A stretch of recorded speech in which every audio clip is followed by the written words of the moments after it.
এই জীবনকে পরজন্মে মনে করেন আমরা দুজনকে আলাদা করতে পারবো না, এটা 100% গ্যারান্টি দিয়ে বলতে পারবো। কিন্তু আগে তৈরি করতে হবে ভালো। আপনার ওই যে মনে করেন ওই যে বউরে সন্দেহ করবেন, হ্যাঁ, তারপর মনে করেন আইসা মনে করেন উল্টাপাল্টা প্রশ্ন করবেন, কি করছো, কই গেছো, মনে করেন এটা দিয়ে সংসার হয় না, মায়ের গুঁতো দিয়ে কোনো সংসার হয় না। সংসার হয় ভালোবাসায়।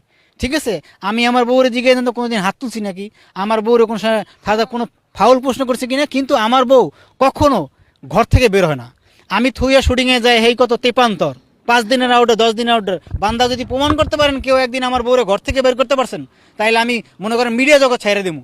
কিন্তু আর হাজারো ছেলেরা দেখছি যে ওরে মনে করেন নেওয়ার জন্য কোনো খুব ব্যস্ত হয়ে পড়ছে, কিন্তু আমার বউ কিন্তু সেটা পাত্তা দেয় না। আমি ওর মেসেজ চেক করি না, কিন্তু না, আমি আমার জামাইকে কেন ছাড়বো? কারণ তাকে বিয়ে করেছি ছাড়ার জন্য না। অনেক মেয়েরা আছে যে একাধিক বিয়ে করে, অনেক ছেলেরা আছে একাধিক বিয়ে করে।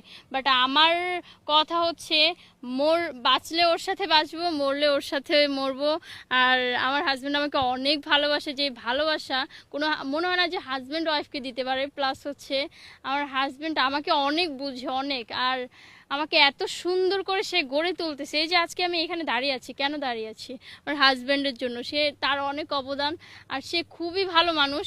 সে কখনো আমার গায়ে একটা ফুলের টোকাও দেয়নি। সে যদি আমার উপর অত্যাচার করতো, ইভেন আমাকে মারধর করতো, আমাকে সন্দেহ করতো, তাহলে আমি তাকে ছেড়ে চলে যেতাম। আমার হাজব্যান্ড তো এগুলো করতেছে না, আমাকে অনেক ছাড় দিতেছে, অনেক স্বাধীনতা দিতেছে। প্লাস হচ্ছে আমার হাজব্যান্ড আমাকে প্রচণ্ড পরিমাণের বিশ্বাস করে। তাহলে আমার মনে হয় না যে আমি আমার হাজব্যান্ডকে ছাড়বো, কারণ ও যদি যেতেও চায় আমি ওকে বেঁধে রাখবো। বলতেছে কি আমরা বউ দিয়ে ব্যবসা করি, আমি নাকি বউ দিয়ে ব্যবসা করাইতেছি, এটা কি ঠিক?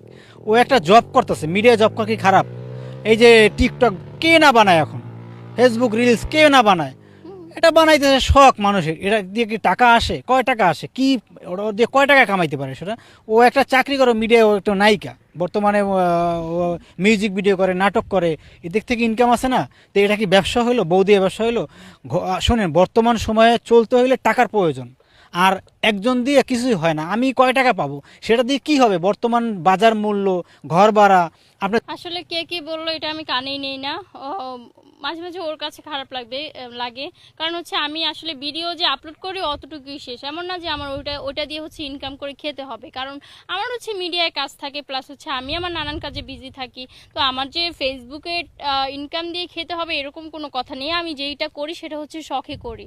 তো আমি হচ্ছে ভিডিও আপলোড করি ওইটুকুই। আমি হচ্ছে কমেন্ট বক্স চেক করি না কে কি লিখলো, কে কি বললো। আর ও বলতেছে যে বউ ব্যবসায়ী বলে। বউ ব্যবসায়ী বলে, দুই একটা কমেন্ট আমার চোখেও পড়ছে। বাট বউ ব্যবসা কাকে বলে? মানে আপনারা বউ ব্যবসা সম্বন্ধে কি বুঝেন? ও কি হচ্ছে আমাকে বাজারে তুলে বলতেছে এই বউ বিক্রি, বউ বিক্রি, বউ বিক্রি? ও কি এগুলা বলতেছে আপনাদের?